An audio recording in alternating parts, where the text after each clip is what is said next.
ಈಗಾಗಲೇ ಆಗಿದೆ ಅಲ್ವಾ. ನಾನು ನಿಮ್ಮ ದೈಹಿಕ ಶಿಕ್ಷಕ ಡಾಕ್ಟರ್ ಸುಧಾಕರ್ ಜಿ ನರಸವಳ್ಳಿ.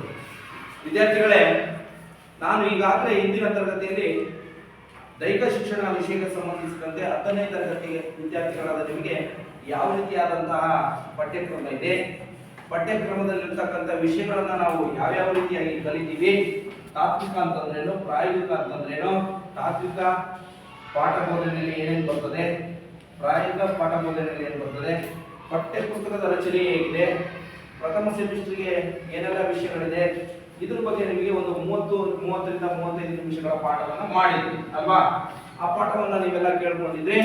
ಆ ಒಂದು ಪಾಠದ ಮೌಲ್ಯಮಾಪನವನ್ನು ಈಗ ಮಾಡತಕ್ಕಂಥ ಸಮಯ. ಅದಕ್ಕೋಸ್ಕರ ನಾವೇನು ಮಾಡಿದೀವಿ, ಈಗ ಒಂದು ವಿಚಾರ ಸಂಕಿರಣವನ್ನ ಏರ್ಪಡಿಸಿದೀವಿ. ವಿಚಾರ ಸಂಕಿರಣ ಏನು ಅಂತಂದ್ರೆ, ನಾನು ಏನು ಪಾಠವನ್ನ ಮಾಡಿದ್ದೀನಿ ಆ ಪಾಠವನ್ನ ನೀವು ಎಷ್ಟರ ಮಟ್ಟಿಗೆ ಕಲ್ತ್ಕೊಂಡಿದ್ದೀರಿ, ಅದನ್ನ ಎಷ್ಟರ ಮಟ್ಟಿಗೆ ನೀವು ಆಲಿಸ್ಕೊಂಡಿದ್ದೀರಿ, ಎಷ್ಟರ ಮಟ್ಟಿಗೆ ಅದನ್ನ ನೀವು ನಾರ್ಚನೆಯನ್ನು ಮಾಡ್ಕೊಂಡಿದ್ದೀರಿ ಅಂತಕ್ಕಂಥದ್ದನ್ನ ಓರೆ ಹಚ್ಚೋದಕ್ಕೋಸ್ಕರ ಒಂದು ಮಾಡಿರ್ತಕ್ಕಂಥ ಈ ಒಂದು ಮೆಥಡ್ ಅಂದ್ರೆ ವಿಚಾರ ಸಂಕಿರಣ. ಒಂದು ವಿಚಾರದ ಬಗ್ಗೆ ನೀವು ಮಾತನಾಡ್ತಕ್ಕಂಥದ್ದು. ಅದರಿಂದ ಇವತ್ತು 10ನೇ ತರಗತಿ ವಿದ್ಯಾರ್ಥಿಗಳಾದ ನೀವು ಈ ದೈಹಿಕ ಶಿಕ್ಷಣ ವಿಷಯಕ್ಕೆ ಸಂಬಂಧಿಸಿದ ಇದು ಜನರಲ್ ಕ್ಲಾಸ್. ಯಾಕೆಂತಂದ್ರೆ ನಾವು ಪಾಠ ಬೋಧನೆಗೆ ಹೋಗೋಕ್ಕಿಂತ ಮುಂಚಿತವಾಗಿ ಈ ವರ್ಷ ಏನೆಲ್ಲ ಕಲಿತೀವಿ ಅನ್ನತಕ್ಕಂಥ ಜ್ಞಾನ ನಿಮ್ಮಲ್ಲಿ ಇರಬೇಕು. ಅದ್ರ ಜೊತೆಯಲ್ಲಿ ಸೆಮಿಸ್ಟರ್ ಪದ್ಧತಿಯಲ್ಲಿ ನಿಮಗೆ ಒಂದು ಪಾಠವನ್ನ ಮಾಡ್ತಕ್ಕಂಥದ್ದು ಅಂದ್ರೆ ಸೆಮಿಸ್ಟರ್ ವ್ಯವಸ್ಥೆ ಒಳಗೆ ಒಂದು ಪುಸ್ತಕದ ವ್ಯವಸ್ಥೆಯನ್ನ ಘನ ಸರ್ಕಾರದವರು ಕಲ್ಪಿಸಿಕೊಟ್ಟಿದ್ದಾರೆ. ಈ ನಿಟ್ಟಿನಲ್ಲಿ ನೀವು ಎಷ್ಟು ಆ ಪಾಠವನ್ನ ಅರ್ಥ ಮಾಡ್ಕೊಂಡಿದ್ದೀರಿ ಅನ್ನೋದನ್ನ ನಿಮ್ಮಿಂದ ಕೇಳಿ ತಿಳಿತಕ್ಕಂಥ ಒಂದು ಪ್ರಯೋಗವನ್ನು ನಾವು ಈ ದಿನ ಮಾಡ್ತಾ ಇದ್ದೀವಿ ಅಂತ ಹೇಳ್ತಾ ಈ ಒಂದು ವಿಚಾರ ಸಂಕಿರಣಕ್ಕೆ ನಿಮ್ಮೆಲ್ಲರಿಗೂ ಕೂಡ ನಾನು ಸ್ವಾಗತವನ್ನು ಬಯಸ್ತಾ ಇದ್ದೇನೆ. ಅದೇ ರೀತಿಯಾಗಿ ಈ ಒಂದು ವಿಚಾರ ಸಂಕಿರಣದಲ್ಲಿ ನಿಮ್ಮ ನೆಚ್ಚಿನ ವಿಜ್ಞಾನ ಶಿಕ್ಷಕರಾದ ಹರೀಶ್ ಸರ್ ಇದ್ದಾರೆ, ಮತ್ತೆ ಕನ್ನಡ ಶಿಕ್ಷಕಿಯಾದಂತಹ ಗುಮ್ರಾ ಮೇಡಮ್ ಅವರು ಇದ್ದಾರೆ. ಈ ಒಂದು ವಿಚಾರ ಸಂಕಿರಣವನ್ನ ನಾವು ಅಧಿಕೃತವಾಗಿ ಒಂದು ಚಟುವಟಿಕೆ ಮುಖಾಂತರ ಮಾಡೋಣ. ನೀವೆಲ್ಲರೂ ಕೂಡ ಕುಬೇರ ಮುದ್ರೆಯಲ್ಲಿ ಕೂತ್ಕೊಳ್ಳಿ. ಎಲ್ಲರೂ ಕೂಡ ಈಗಾಗಲೇ ಕುಬೇರ ಮುದ್ರೆಯನ್ನ ಕಲಿತಿದ್ದೀರಿ. ಗಣಪತಿ ಮುದ್ರೆಯಲ್ಲಿ ಕೂತ್ಕೊಳ್ಳಿ. ಗಣಪತಿ ಮುದ್ರೆಯಲ್ಲಿ ಕೂತ್ಕೊಂಡು ಎಲ್ಲರೂ ಕೂಡ ಕಣ್ಣನ್ನ ಮುಚ್ಚಿ 2 ಬಾರಿ ಉಸಿರನ್ನ ತೇಳಿ ಉಸಿರನ್ನ ಬಿಡಿ. ಒಮ್ಮೆ ಓಂಕಾರವನ್ನ ಹೇಳಿ.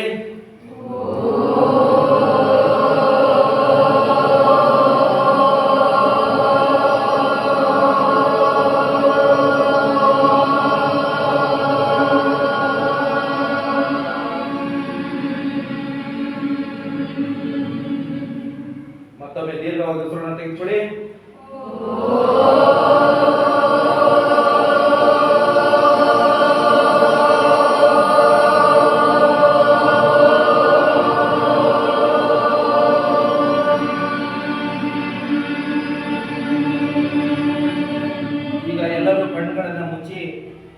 ವಿನಾಯಕನ ಕುರಿತಾಗಿ ಒಂದು ಪ್ರಾರ್ಥನೆಯನ್ನ ಗಣಪತಿ ಮುದ್ರೆಯಲ್ಲಿ ಮಾಡಬೇಕಂತ ನಾನು ಕೇಳ್ಕೊತೀನಿ. ಎಲ್ಲರೂ ಗಣಪತಿ ಸ್ತೋತ್ರವನ್ನು ಹೇಳಿ. ವಕ್ರತುಂಡ ಮಹಾಕಾಯ ಸೂರ್ಯಕೋಟಿ ಸಮಪ್ರಭ ನಿರ್ವಿಘ್ನಂ ಗುರುಮೇ ದೇವ ಸರ್ವಕಾರ್ಯೇಷು ಸರ್ವದಾ. Very good. ಈಗ ಕೈಗಳನ್ನ ರಬ್ ಮಾಡಿ, ನಿಮ್ಮ ಕಣ್ಣುಗಳ ಮೇಲೆ ಕೈಗಳನ್ನು ಇಡಿ, ಕಣ್ಣನ್ನು ಓಪನ್ ಮಾಡಿ, ಪ್ರಶಾಂತವಾದ ಮನಸ್ಸಿನಿಂದ ಈ ಒಂದು ಈಗ ವಿಚಾರ ಸಂಕಿರಣದಲ್ಲಿ ನೀವೆಲ್ಲರೂ ಕೂಡ ಭಾಗಿಯಾಗಬೇಕು ಅಂತ ಕೇಳ್ತಾ ಮೊದಲನೇದಾಗಿ ವೇದಿಕೆಗೆ 10ನೇ ತರಗತಿಯ ನಿಮ್ಮ ಸ್ನೇಹಿತೆಯಾದಂತಹ ತೇಜಿಯವರನ್ನ ಆಹ್ವಾನಿಸ್ತಿರ್ತೇನೆ. ಇವರಿಗೆ ಗರಿಷ್ಠ ಅವಧಿ 7 ನಿಮಿಷ, ಕನಿಷ್ಠ ಅವಧಿ 5 ನಿಮಿಷಗಳ ಕಾಲ ಕೊಡ್ತಾ ಇದ್ದೀನಿ.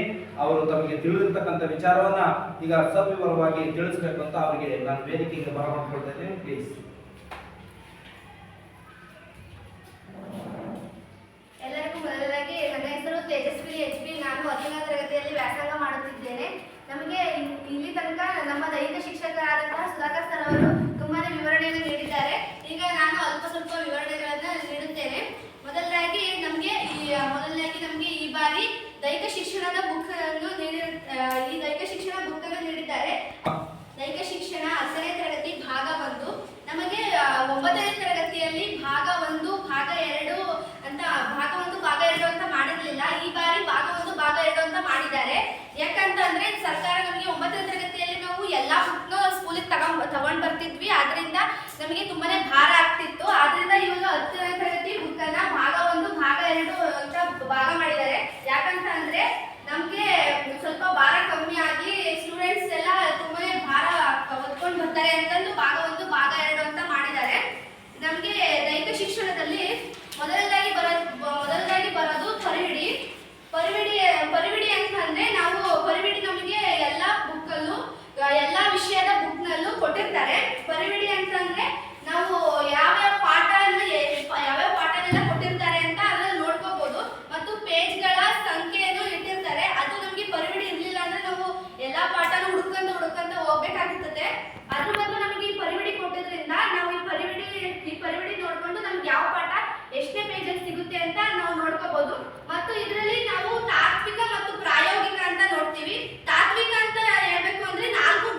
ಬಗ್ಗೆ. ತಾತ್ವಿಕ ಅಂತ ಅಂದ್ರೆ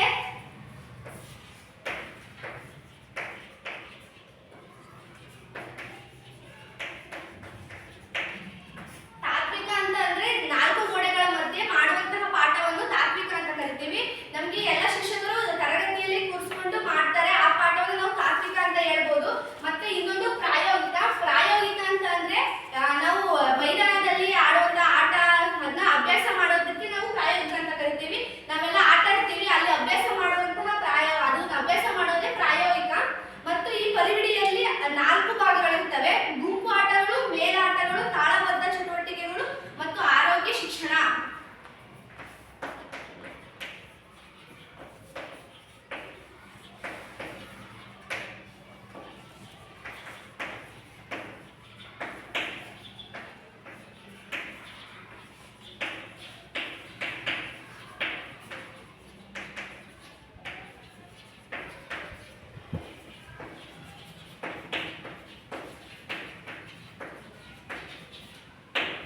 ಮೊದಲನೇಗೆ ಗುಂಪು ಆಟಗಳು.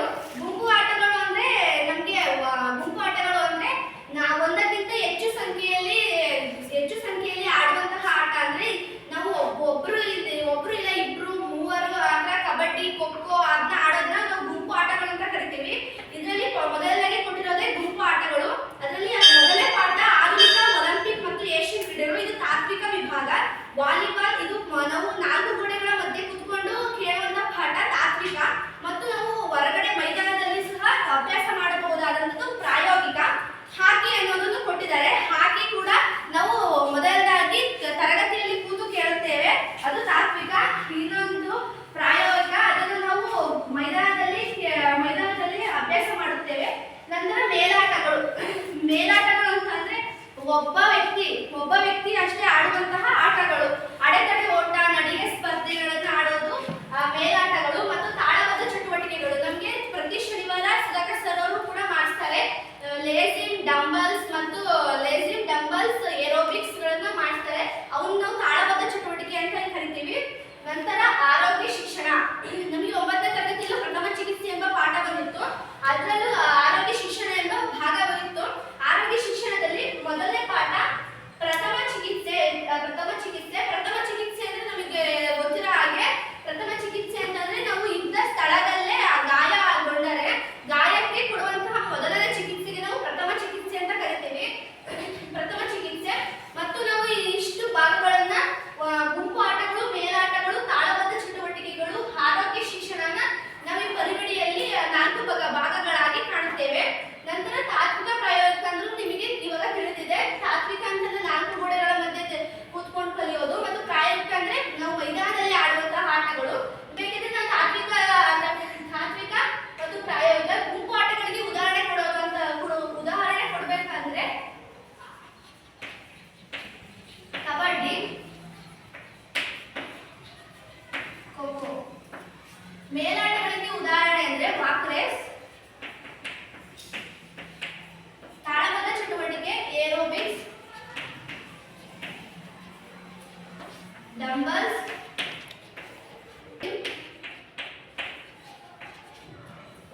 ಆರೋಗ್ಯ ಶಿಕ್ಷಣ ಅಂದ್ರೆ ನಾನು ಹೇಳಿದಾಗೆ ಮೊದಲನೇಗೆ ನಾವು ಇದ್ದ ಸ್ಥಳದಲ್ಲಿ ಗಾಯಗೊಂಡರೆ ಅದನ್ನ ಕೊಡ್ತಕ್ಕಂಥ ಟ್ರೀಟ್ಮೆಂಟ್, ಅದಕ್ಕೆ ನಾವು ಪ್ರಥಮ ಚಿಕಿತ್ಸೆ ಅಂತ ಕರಿತೀವಿ. ಪ್ರಥಮ ಚಿಕಿತ್ಸೆ. ನಂತರ ಈ ಗುಂಪು ಆಟಗಳು, ಮೇಲಾಟಗಳು, ತಾಳಬದ್ಧ ಚಟುವಟಿಕೆಗಳು, ಆರೋಗ್ಯ ಶಿಕ್ಷಣದಲ್ಲಿ ಇದಿಷ್ಟು ಉದಾಹರಣೆಯಾಗಿ ನಾವು ನೋಡಬಹುದು ಅಂತ ಹೇಳ್ತಾ ನನ್ನ ವಿವರಣೆಯನ್ನ ಮುಗಿಸ್ತಾ ಇದ್ದೇನೆ. Thank you. ಮಂಡಿಸಿದಂತ ತೇಜಸ್ವಿನಿ ಇವರಿಗೆ ಧನ್ಯವಾದಗಳನ್ನು ಅರ್ಪಿಸ್ತಾ,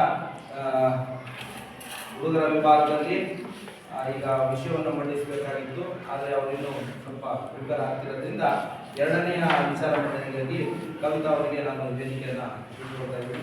ಕವಿತಾ ಅವರು ದಯಮಾಡಿಕೊಂಡು ದೈಹಿಕ ಶಿಕ್ಷಣಕ್ಕೆ ಸಂಬಂಧಿಸಿದ ವಿಷಯವನ್ನು ಮಂಡಿಸಿ. ನನ್ನ ಹೆಸರು ಕವಿತಾ ದೇಶ್. ನಾನು 10ನೇ ತರಗತಿಯಲ್ಲಿ ವ್ಯಾಸಂಗ ಮಾಡುತ್ತಿದ್ದೇನೆ. ಶ್ರೀ ವಿನಾಯಕ ಪ್ರೌಢಶಾಲೆ ಬೆನಕನಹಳ್ಳಿ. ಮೊದಲನೇದಾಗಿ ನಮ್ಮ ದೈಹಿಕ ಶಿಕ್ಷಕರು ಹಿಂದಿನ ತರಗತಿಯಲ್ಲಿ ಅನೇಕ ದೈಹಿಕ ಶಿಕ್ಷಣದ ಬಗ್ಗೆ ಹಲವಾರು ವಿಚಾರಗಳನ್ನು ತಿಳಿಸಿದ್ದಾರೆ. ಅವರಿಗೆ ಕೃತಜ್ಞತೆಯನ್ನು ತಿಳಿಸುತ್ತಾ ನನ್ನ ಈ ದೈಹಿಕ ಶಿಕ್ಷಣ ಪಾಠವನ್ನು ಮುಂದುವರಿಸುತ್ತಿದ್ದೇನೆ. ಮೊದಲನೇದಾಗಿ ದೈಹಿಕ ಶಿಕ್ಷಣ ಏನಪ್ಪ ಅಂದರೆ ದೈಹಿಕ ಚಟುವಟಿಕೆಗಳಲ್ಲಿ ಶಿಕ್ಷಣ ದೈಹಿಕ ಚಟುವಟಿಕೆಗಳಲ್ಲಿ ಶಿಕ್ಷಣ ಕಲಿಯುವುದು ದೈಹಿಕ ಶಿಕ್ಷಣದಲ್ಲಿ ಅನೇಕ ಚಟುವಟಿಕೆಗಳು ಬರ್ತವೆ. ಮೊದಲನೇದಾಗಿ ವ್ಯಾಯಾಮ, ಜಿಗಿಯುವುದು,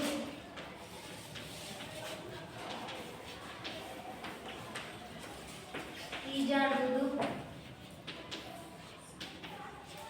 ಇನ್ನು ಅನೇಕ ಚಟುವಟಿಕೆಗಳು ದೈಹಿಕ ಶಿಕ್ಷಣದಲ್ಲಿ ಬರುತ್ತವೆ. ನಾವು ಈಗ ಒಂದೇ ಜಾಗದಲ್ಲಿ ಕುತ್ಕೊಂಡ್ರೆ ನಮಗೆ ಸೋಮಾರಿಗಳಾಗ್ತೀವಿ. ಅದೇ ನಾವು ಆಕ್ಟಿವ್ ಆಗಿದ್ರೆ ನಾವು ಸಜೀವಿಗಳಿಗೂ ನಿರ್ಜೀವಿಗಳಿಗೂ ಭಾಳ ವ್ಯತ್ಯಾಸ ಇದೆ. ಅದೇ ಥರ ಸಜೀವಿಗಳಂದ್ರೆ ಎಲ್ಲ ಚಟುವಟಿಕೆಗಳಲ್ಲೂ ನಿರಂತರವಾಗಿರ್ತಾರೆ. ಅದೇ ನಿರ್ಜೀವಿ ಅಂದರೆ ಒಂದೇ ಥರ ಕೂತಿರ್ತಾರೆ, ಅವ್ರು ಏನು ಮಾಡ್ತಿರಲ್ಲ, ಆಮೇಲೆ ಅವ್ರ ಬ್ರೈನು ಆಮೇಲೆ ಪಾರ್ಟ್ಸ್ಗಳು ಯಾವೂ ವರ್ಕೇ ಆಗ್ತಿರಲ್ಲ. ಅದೇ ಸಜೀವಿ ಅಂದರೆ ನಾವು ದಿನನಿತ್ಯ ಆಕ್ಟಿವ್ ಆಗಿರ್ತೀವಿ, ಏನು ಬೇಕಾದರೂ ಕೆಲಸ ಮಾಡ್ಬೋದು. ನಾವು ಚಟುವಟಿಕೆಗಳಲ್ಲಿ ತೊಡಗಿದ್ದಾಗ ನಾವು ತುಂಬ ಆಕ್ಟಿವ್ ಆಗಿರ್ತೀವಿ. ಇವಾಗ ನಾವು ದೈಹಿಕ ಶಿಕ್ಷಣದ ಪುಸ್ತಕದ ಬಗ್ಗೆ ತಿಳಿದುಕೊಳ್ಳೋಣ. ಮೊದಲನೇದಾಗಿ ತಾತ್ವಿಕ ಮತ್ತು ಪ್ರಾಯೋಗಿಕ ಎಂದರೇನು ತಿಳಿದುಕೊಳ್ಳೋಣ. ಮೊದಲನೇದಾಗಿ ತಾತ್ವಿಕದಲ್ಲಿ ಬರುವ ಪಾಠಗಳು.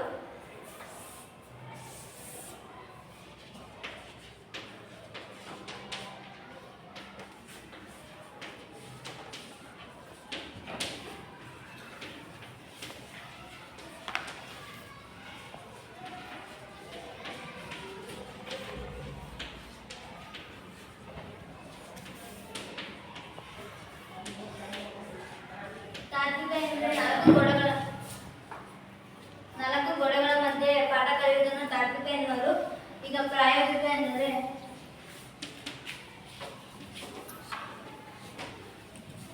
ಪ್ರಾಯೋಗಿಕ ಉದಾಹರಣೆ.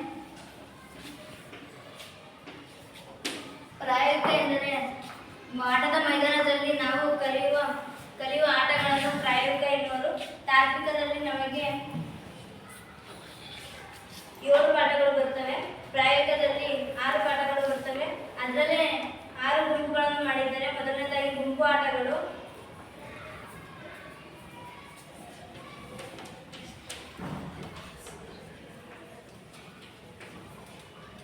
ಎರಡನೇದಾಗಿ ಮೇಲಾಟಗಳು, ಮೂರನೇದಾಗಿ ತಾಳಬದ್ಧ ಚಟುವಟಿಕೆಗಳು,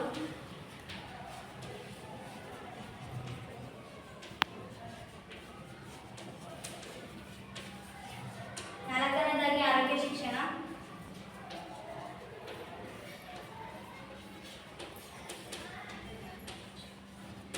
ನಾಲ್ಕು ಗುಂಪುಗಳನ್ನಾಗಿ ಮಾಡಿದರೆ ಇದರ ಬಗ್ಗೆ ಹೆಚ್ಚು ಮಾಹಿತಿಯನ್ನು ತೇಜಸ್ವಿನಿ HB ಅವರು ಈಗಾಗಲೇ ಹೇಳಿದ್ದಾರೆ. ನಮಗೆ ಇವಾಗ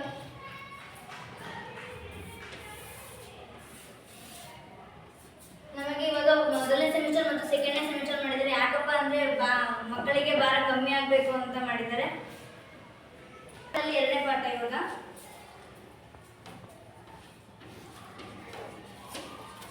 ಮೂರನೇ ಪಾಠ ಹಾಕಿ, 4ನೇ ಪಾಠ ಅಡೆತಡೆ ಓಟಗಳು,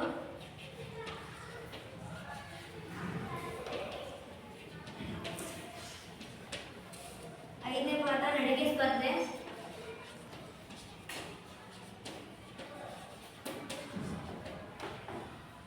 6ನೇ ಪಾಠ ಸಮುದಾಯ ಆರೋಗ್ಯ,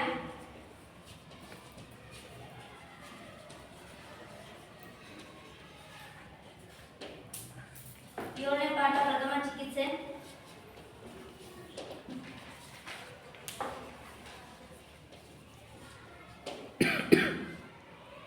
8ನೇ ಪಾಠ ಜೀವನ ಶೈಲಿಯಿಂದ ಬರುವ ರೋಗಗಳು,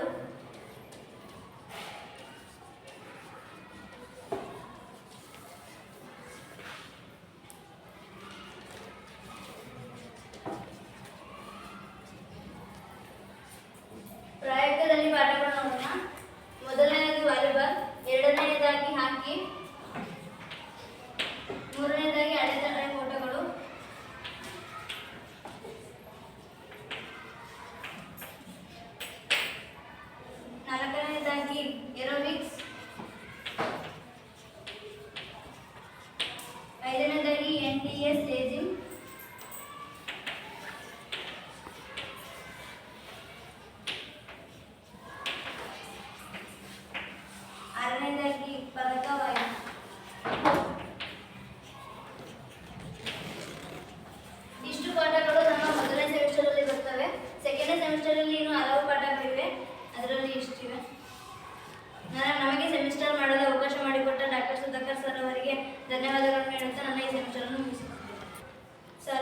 ಸಂಕೀರ್ಣವನ್ನು ಮುಗಿಸುತ್ತಿದ್ದೇನೆ. ಥ್ಯಾಂಕ್ಸ್. ಕವಿತಾರವರು ಇಲ್ಲಿಯವರೆಗೆ ಪಾಠ ಬೋಧನೆ ಬಗ್ಗೆ ವಿಚಾರವನ್ನು ಮಂಡಿಸಿದ್ದಾರೆ. ಈಗ ಬಾಲಕರ ವಿಭಾಗದಲ್ಲಿ ಪ್ರಜ್ವಲ್ ಇವರು ಒಂದು ವಿಚಾರವನ್ನು ಮಂಡಿಸಬೇಕಾಗಿ ಕೇಳಬಹುದು.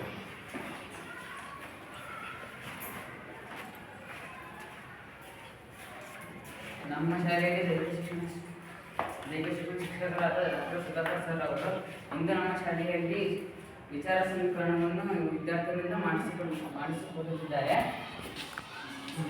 ನನ್ನ ಹೆಸರು ಪ್ರಜ್ವಲ್. ನಾನು 10ನೇ ತರಗತಿಗೆ ಓದುತ್ತಿದ್ದೇನೆ.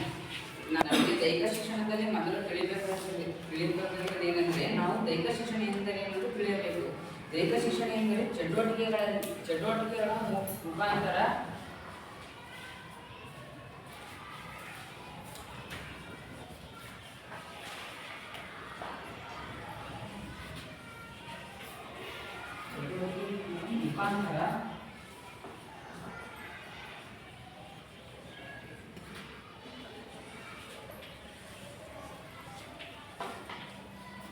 ಮುಖಾಂತರ ಶಿಕ್ಷಣವನ್ನು ಕಲಿಯುವುದಕ್ಕೆ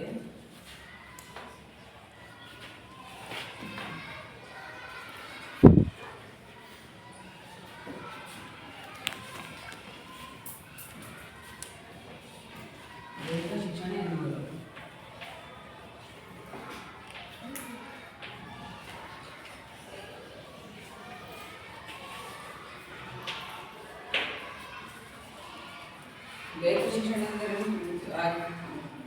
ದೈಹಿಕ ಶಿಕ್ಷಣದಲ್ಲಿ ಈ ಸೇರಿ ನಮಗೆ ಚಾಪುರನ್ನು ಚಾಪುಟ್ಟು ಅಂತ 2 ಭಾಗಗಳನ್ನಾಗಿ ಮಾಡಿದ್ದಾರೆ. ಏಕೆಂದರೆ ನಮಗೆ ಮಕ್ಕಳಿಗಾಗಿ ಭಾಗ 1ರಲ್ಲಿರುವುದು ಅರ್ಧ ಸೆಮಿಸ್ಟರಿಗೆ ಪರೀಕ್ಷೆ ಬೇಕಾಗಿದ್ದಷ್ಟೇ ಭಾಗ 1ರಲ್ಲಿ ಇಟ್ಟಿದ್ದಾರೆ. ಮತ್ತು ಭಾಗ 2ರಲ್ಲಿ ಅರ್ಧ ಸೆಮಿಸ್ಟರ್ ಮತ್ತೆ ಬೇಕಾದ ಪಾಠಗಳನ್ನು ಭಾಗ 2ರಲ್ಲಿ ಇಟ್ಟಿದ್ದಾರೆ.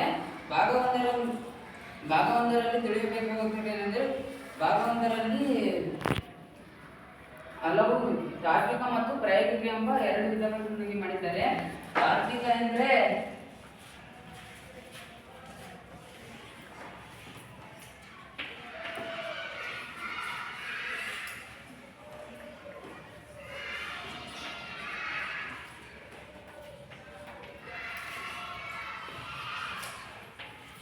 ಪ್ರಾಯೋಗಿಕ ಅಂತ 2 ವಿಧಗಳನ್ನು ಮಾಡಿದ್ದಾರೆ. ತಾರ್ಕಿಕ ಅಂದರೆ 4 ಗೋಡೆಗಳ ಮಧ್ಯೆ ಬೋಧನೆ ಮಾಡುವುದನ್ನು ತಾರ್ಕಿಕ ಎನ್ನುವರು.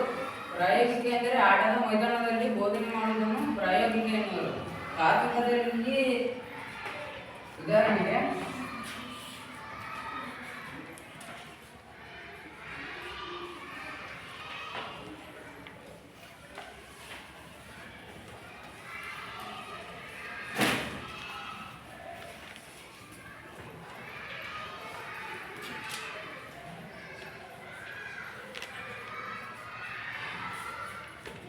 ಮತ್ತು ಏಷ್ಯನ್ ಕ್ರೀಡೆಗಳು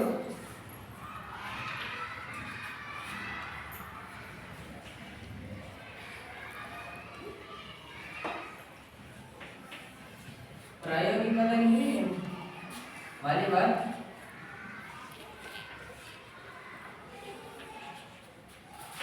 ಮತ್ತೆ ತಾರ್ಕಿಕದಲ್ಲಿ ವಾಲಿಬಾಲ್, ತಾರ್ಕಿಕದಲ್ಲಿ ಹಾಕಿ, ಗದ್ದೆಡೆ ಓಟಗಳು,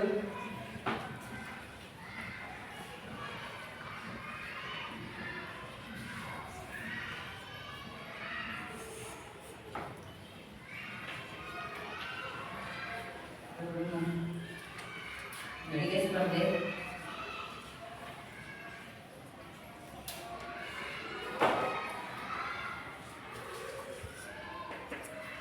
ಪ್ರಯೋಗದಲ್ಲಿ ಹಾಕಿ,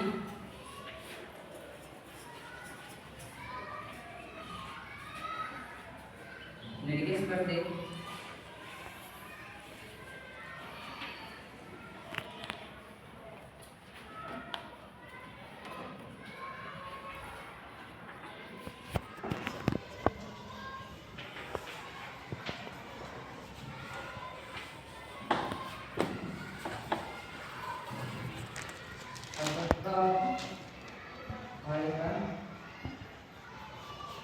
ನಾನು ಇಷ್ಟು ಮಾಡಿದ್ದೀನಿ. ಇನ್ನೂ ಹಲವಾರು ಪಾಠಗಳಿದ್ದಾವೆ ಇದರೊಳಗೆ.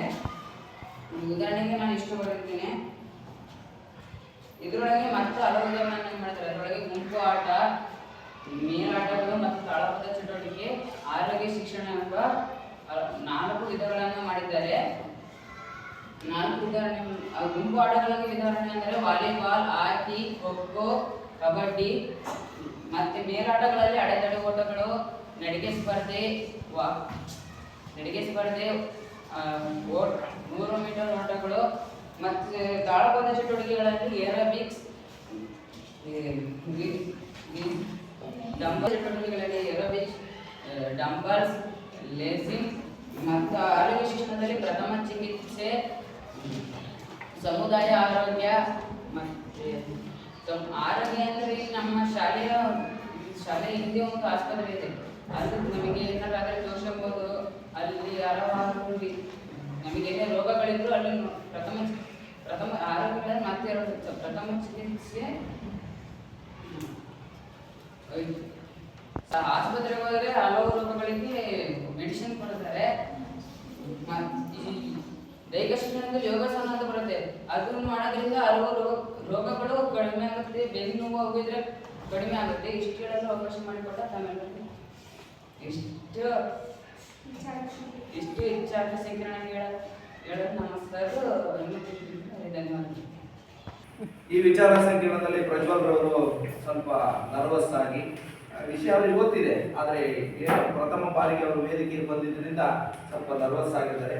ಇರಲಿ, ಮುಂದಿನ ದಿನಗಳಲ್ಲಿ ಅವರು ಸರಿದೂಗಿಸ್ಕೊಂತಾರೆ ಅಂತ ಹೇಳ್ತಾ ಈಗ ಮುಂದಿನ ಒಂದು ಯಾರು ವಿಚಾರವನ್ನು ಮಂಡಿಸೋದಕ್ಕೆ ಬರ್ತಾ ಇದ್ದಾರೆ. ಆರ್ತಿ ಅವರು ಮೇಡಮ್ ಅವರಿಗೆ ಈ ಒಂದು ವೇದಿಕೆಯನ್ನ ಬಿಟ್ಕೊಡ್ತಾ ಇದ್ದೀನಿ.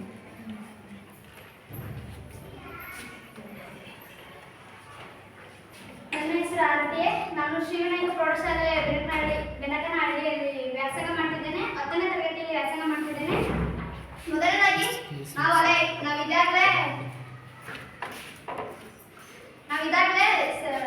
ಡಾಕ್ಟರ್ ಸುಧಾಕರ್ ಸರ್ ಅವರು ಪಾಠ ಮಾಡಿದ್ದಾರೆ. ಪಾಠ ಮಾಡೋಕ್ಕೂ ಮುಂಚೆನೆ ಮೊದಲನೇದಾಗಿ ತಾತ್ವಿಕ ಅಂದ್ರೆ ಏನು,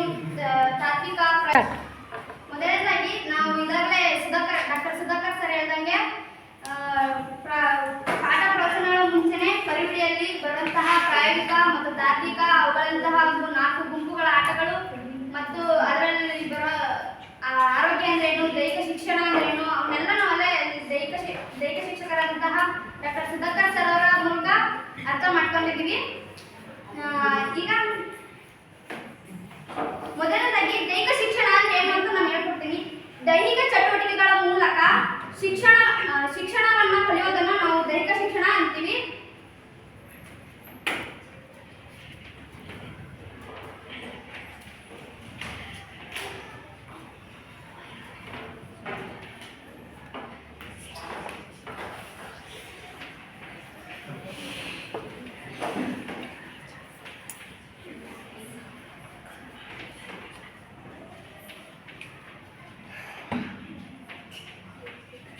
ದೈಹಿಕ ಚಟುವಟಿಕೆಗಳ ಮೂಲಕ ಶಿಕ್ಷಣವನ್ನ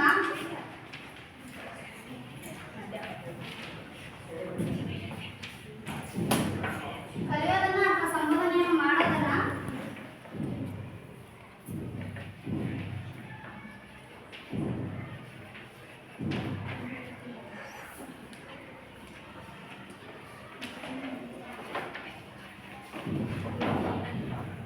ನಾವು ದೈಹಿಕ ಶಿಕ್ಷಣ ಅಂತ ಕರಿತೀವಿ.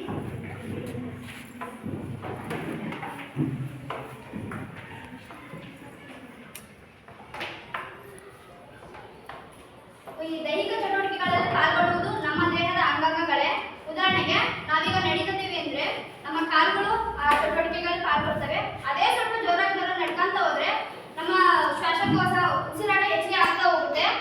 ಉಸಿರಾಟದ ಅಂದ್ರೆ ಶ್ವಾಸಕೋಶ ನಮಗೆ ಅದರ ಕಾಲುಗಳ ಜೊತೆಗೆ ಮತ್ತೆ ಶ್ವಾಸಕೋಶನೂ ಪಾಲ್ಗೊಳ್ಳುತ್ತೆ ಆ ದೈಹಿಕ ಚಟುವಟಿಕೆಯಲ್ಲಿ. ಅದೇ ನೋಡ್ತಾ ಹೋದ್ರೆ ಮತ್ತೆ ನಮ್ಮ ಹಾರ್ಟ್ ಬೀಟ್ ಜಾಸ್ತಿ ಆಗ್ತಾ ಹೋಗುತ್ತೆ.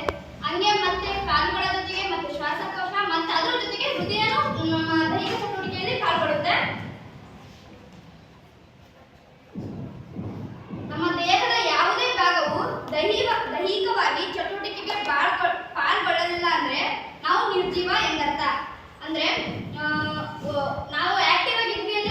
ಜೀವಂತ ಗದ್ದಿಗೆ ಅಂತ. ಅದೇ ನಾವು ಏನಾದರೂ ಆಕ್ಟಿವ್ ಆಗಿ ಇರಲಿಲ್ಲ ಅಂದ್ರೆ ನಿರ್ಜೀವವಾಗಿ ಆರೋಗ್ಯವಾಗಿ ಇರೋದಿಲ್ಲ. ಈಗ ಉದಾಹರಣೆಗೆ ಈಗಷ್ಟೇ ಇದು ಇದ್ದಲ್ಲೇ ಇರ್ತದೆ, ಇದು ನಿರ್ಜೀವ ವಸ್ತು. ಆದರೆ ನಾವು ಪ್ರತಿದಿನ ವ್ಯಾಯಾಮ ಮಾಡ್ತೀವಿ. ಶಾಲೆಲೇ ಆಗಲಿ ನಮ್ಮ ದೈಹಿಕ ಶಿಕ್ಷಕರಾದಂತಹ ಡಾಕ್ಟರ್ ಸುಧಾಕರ್ ಅವರ ನೆರದಲ್ಲಿ ಡಂಬಲ್ಸ್, ಆಮೇಲೆ ಲೇಜಿಂಗ್ಸ್, ಆಮೇಲೆ ಏರೋಬಿಕ್ಸ್, ಮುದ್ರೆ, ಆಮೇಲೆ ವ್ಯಾಯಾಮಗಳ ಮೂಲಕ ನಾವು ನಮ್ಮ ದೇಹದ ಅಂಗಗಳನ್ನು ದೈಹಿಕ ಚಟುವಟಿಕೆಗೆ ಪಾಲ್ಗೊಳಿಸ್ತೀವಿ. ಈಗ ಪಾಠದ ಬುಕ್ಕಿನ ಇದಕ್ಕೆ ಬಂದರೆ 9th ನಮಗೆ ಭಾಗ 1ರಿಗೆ ಎಲ್ಲ ಪಾಠಗಳು ಬಂದ್ಬಿಡವು. ಆದರೆ ಈಗ 10th ದೈಹಿಕ ಶಿಕ್ಷಣದಲ್ಲಿ ಭಾಗ 1 ಭಾಗ 2 ಅಂತ ಮಾಡಿದ್ದಾರೆ. ಆದರೆ ಯಾಕೆ ಮಾಡಿದ್ದಾರೆ ಅಂತ ಅಂದರೆ ಭಾಗ 1ರಲ್ಲಿ ಭಾಗ 1 ಭಾಗ 2 ಸೇರಿದ್ರೆ ಎಲ್ಲ ಭಾಗ 1 ಭಾಗ 2 ಎಕ್ಸಸೈಸ್ಗಳಾದ್ರೆ ವೆಯ್ಟ್ ಜಾಸ್ತಿ ಆಕತಿ. ನಮ್ಮ ಆರೋಗ್ಯದ ಬಗ್ಗೆನೂ ಅವರು ಥಿಂಕ್ ಮಾಡಿ ಅವ್ರು ನಮ್ಗೆ ಭಾರ ಆಗಬಾರ್ದು ಅಂತಾನೆ ಭಾಗ 1 ಮತ್ತೆ ಭಾಗ 2 ಅಂತ ಡಿವೈಡ್ ಮಾಡಿ ಸೆಮಿಸ್ಟರ್ 1ಗೆ ಅಂತಾನೆ ಒಂದು ಬುಕ್ಕು, ಸೆಮಿಸ್ಟರ್ 2ಕ್ಕೆ ಅಂತಾನೆ ಭಾಗ 2 ಅಂತ ಬುಕ್ ಡಿವೈಡ್ ಮಾಡಿ ನಮಗೆ ಓದಕ್ಕೆ ಅವಕಾಶ ಮಾಡಿ ಕೊಡ್ತಾರೆ.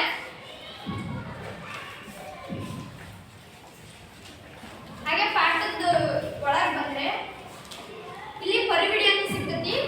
ಇದ್ರಾಗೆ ಮೊದಲನೇಗೆ ಪಾಠದ ಹೆಸರು, ಪಾಠದ ಸಂಖ್ಯೆ ಮತ್ತು ಪುಟಗಳ ಸಂಖ್ಯೆಗಳು ನಮಗೆ ಹುಡುಕಕ್ಕೆ ಸುಲಭವಾಗಲಿ ಅಂತ ಪುಟಗಳ ಸಂಖ್ಯೆಗಳನ್ನು ಇಟ್ಟಿರ್ತಾರೆ. ಇದರಾಗೆ ಎರಡು ಇದನ್ನ ನೋಡ್ತೀವಿ, ಒಂದು ತಾತ್ವಿಕ ಮತ್ತು ಪ್ರಾಯೋಗಿಕ. ಮೊದಲನೇದಾಗಿ ತಾತ್ವಿಕ ಅಂದರೆ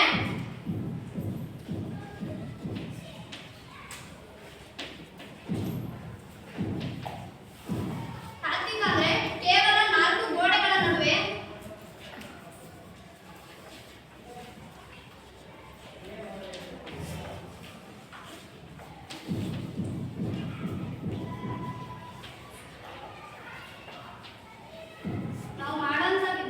ನಾವು ಮಾಡುವಂತಹ ದೈಹಿಕ ಶಿಕ್ಷಣದ ಅಭ್ಯಾಸವನ್ನ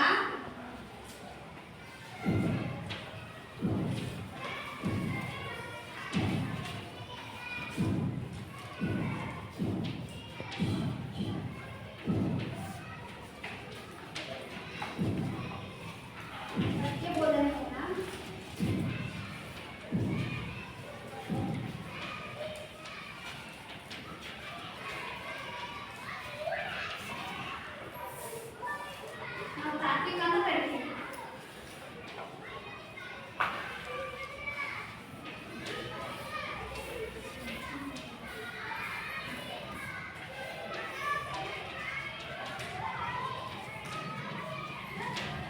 ಮತ್ತೆ ತಾತ್ವಿಕದಾಗೆ ಮತ್ತೆ ಇನ್ನೊಂದು ಅಪೋಸಿಟ್ ಪ್ರಾಯೋಗಿಕ.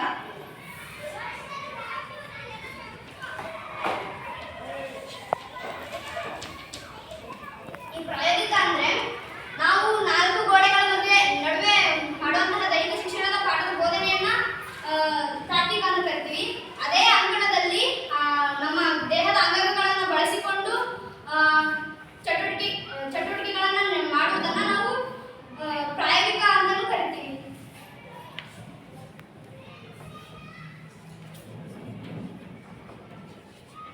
ಮೈದಾನದಲ್ಲಿ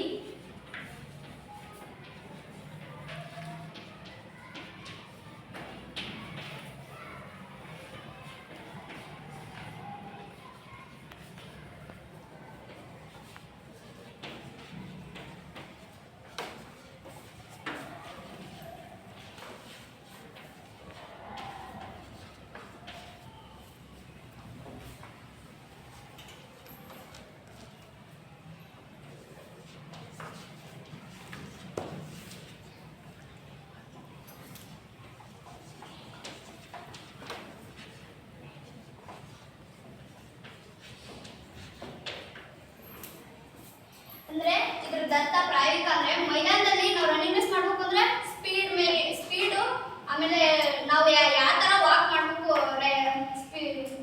ನಾವು ಯಾವ ತರ ಓಡ್ಬೇಕು ಅನ್ನೋದನ್ನ ಕಲಿಸ್ಕೊಡ್ತಾರೆ. ಅದನ್ನ ನಾವು ಪ್ರಾಯೋಗಿಕ ಅಂತ ಹೇಳ್ಬೋದು. ಮತ್ತೆ ಈ ಪರಿವಿಡಿಯಲ್ಲಿ 4, 6, 7 ಗುಂಪುಗಳನ್ನು ಮಾಡಿದ್ದಾರೆ. ಗುಂಪು ಆಟಗಳು ಮೊದಲನೇದಾಗಿ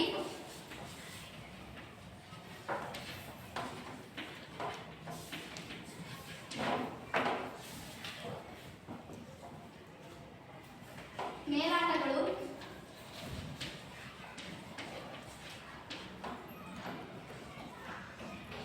ತಾಳಬದ್ಧ ಚಟುವಟಿಕೆಗಳು,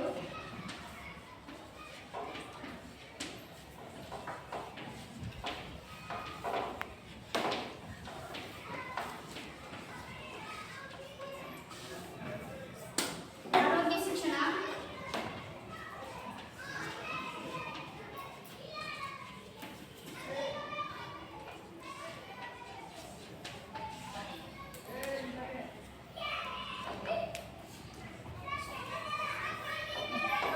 ಗುಂಪು ಆಟಗಳು ಅಂದ್ರೆ ಒಬ್ಬರಿಗಿಂತ ಹೆಚ್ಚು ಪ್ಲೇಯರ್ಸ್ಗಳು ಆಟ ಆಡುವಂತಹ ಆಟಗಳನ್ನ ನಾವು ಗುಂಪು ಆಟಗಳು ಅಂತ ಕರಿತೀವಿ. ಅದೇ ಒಬ್ಬರೇ ಆಡುವಂತಹ ಆಟಗಳನ್ನ ನಾವು ಮೇಲಾಟಗಳು ಅಂತಲೂ ಕರಿತೀವಿ. ಈಗ ಈ ಉದಾಹರಣೆಗೆ ಕಬಡ್ಡಿ, ಖೋ-ಖೋ,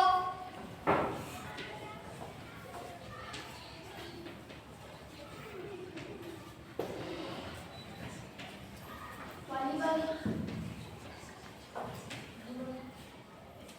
ಇದು ಒಬ್ಬರೇ ಆಡುವಂತಹ ಆಟಗಳನ್ನು ನಾವು ಮೇಲಾಟಗಳು ಅಂತ ಕರಿತೀವಿ ಅಂತ ಹೇಳಿದೆ. ಅಂದ್ರೆ ವಾಕ್ ರೇಸ್,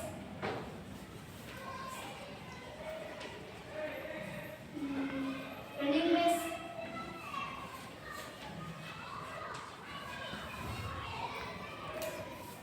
ತಾಳಬದ್ಧ ಚಟುವಟಿಕೆಗಳು ನಾವು ಡಾಕ್ಟರ್ ಸುಧಾಕರ್ ಸರ್, ನಮ್ಮ ದೈಹಿಕ ಶಿಕ್ಷಕರಾದಂತಹ ಡಾಕ್ಟರ್ ಸುಧಾಕರ್ ಸರ್ ಅವರು ಪ್ರತಿ ವಾರನೂ ಸಹ ನಮಗೆ ಅಂದ್ರೆ ಗಣರಾಜ್ಯೋತ್ಸವ ದಿನ, ಸ್ವಾತಂತ್ರ್ಯ ದಿನಾಚರಣೆ ಏನಾದ್ರು ಬಂತು ಅಂದ್ರೆ ಹತ್ರದಾಗ ಇದ್ವು ಅಂದ್ರೆ ಅವುಗಳ ಬರೋಕ್ಕೂ ಮುಂಚೆನೆ ನಮಗೆ ಡಂಬಲ್ಸ್ ಮತ್ತೆ ಏರೋಬಿಕ್ಸ್ ಆಮೇಲೆ ಲೇಸಿಂಗ್ಸ್ ಇವನ್ನೆಲ್ಲವೂ ಮುಂಚಿತವಾಗಿ ಕಲಿಸ್ಕೊಡ್ತಾರೆ. ಅವನ್ನ ನಾವು ಈ ತಾಳಬದ್ಧ ಚಟುವಟಿಕೆಗಳು ಅಂತೀವಿ.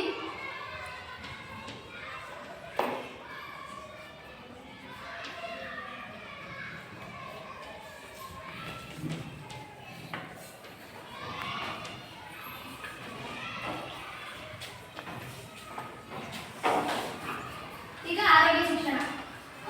ಒಬ್ಬ ಮನುಷ್ಯ ಆರೋಗ್ಯವಾಗಿದ್ದಾನೆ ಅಂತ ತಿಳ್ಕೊಳ್ಳೋದಕ್ಕೆ ನಾವು ಏನ್ ನೋಡ್ತೀವಿ ಅಂದ್ರೆ ಫಸ್ಟ್ ಮಾನಸಿಕ ಸ್ವಾಸ್ಥ್ಯವಾಗಿ ಅವನು ಚೆನ್ನಾಗಿರ್ಬೇಕು, ಆಮೇಲೆ ದೈಹಿಕವಾಗಿ ಅವನು ಚಟುವಟಿಕೆಗಳನ್ನ ಮಾಡ್ತಾ ಇರ್ಬೇಕು. ಹಂಗಿದ್ರೆ ಮಾತ್ರ ಅವನು ಆರೋಗ್ಯವಾಗಿದ್ದಾನೆ ಅಂತ ಅರ್ಥ. ಉದಾಹರಣೆಗೆ ಒಬ್ಬ ಮನುಷ್ಯ ಒಂದೇ ತಕ್ಕೆ ಕೂತ್ಕೊಂಡ್ರೆ ಅವನು ಆರೋಗ್ಯವಾಗಿ ಇರಲ್ಲ. ಬರೀ ಉಣ್ಣೋದು, ಬರೀ ಕುತ್ಕೊಳ್ಳೋದು ಮಾಡಿದ್ರೆ ಅವನ ದೇಹದ ಭಾಗಗಳು ಅವನ ಚಟುವಟಿಕೆಗಳನ್ನ ದೈಹಿಕವಾಗಿ ಚಟುವಟಿಕೆಗೆ ಪಾಲ್ಗೊಳ್ಳಲ್ಲ.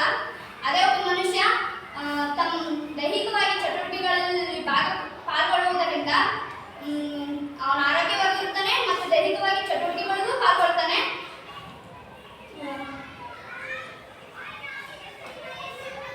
ಪ್ರಥಮ ಚಿಕಿತ್ಸೆ,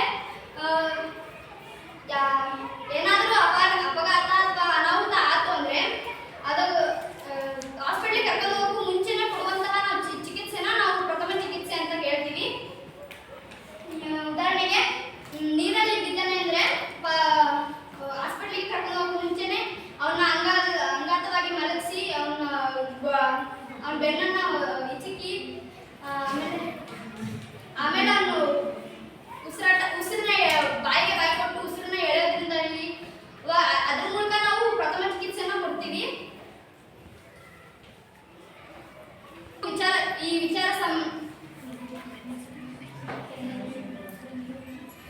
ಈ ವಿಚಾರ ಸಂಕಿರಣದಲ್ಲಿ ನನಗೂ ಇಷ್ಟು ಮಾತಾಡಕ್ಕೆ ವಿಚಾರ ಸಂಕಿರಣನ ಹಂಚ್ಕೊಳ್ಳೋಕೆ ಅವಕಾಶ ಮಾಡಿಕೊಟ್ಟಂತಹ ನಮ್ಮ ದೈಹಿಕ ಶಿಕ್ಷಕರಾದಂತಹ ಡಾಕ್ಟರ್ ಸುಧಾಕರ್ ಸರ್ ಅವರಿಗೆ ಥ್ಯಾಂಕ್ಸ್ ಹೇಳ್ತಾ ಹಂಗೆ ಈ ವಿಚಾರ ಸಂಕಿರಣನ ಮುಗಿಸ್ತೀನಿ. ಈ ವಿಚಾರ ಸಂಕಿರಣದಲ್ಲಿ ಆರ್ತಿಯವರು ಬಹಳ ವಿಶಾಲ ಅರ್ಥದಲ್ಲಿ ದೈಹಿಕ ಶಿಕ್ಷಣದ ಬಗ್ಗೆ ಅವರಿಗೆ ಏನು ತಿಳಿದಿದೆ ಅದನ್ನ ಮಾಡಿದ್ದಾರೆ.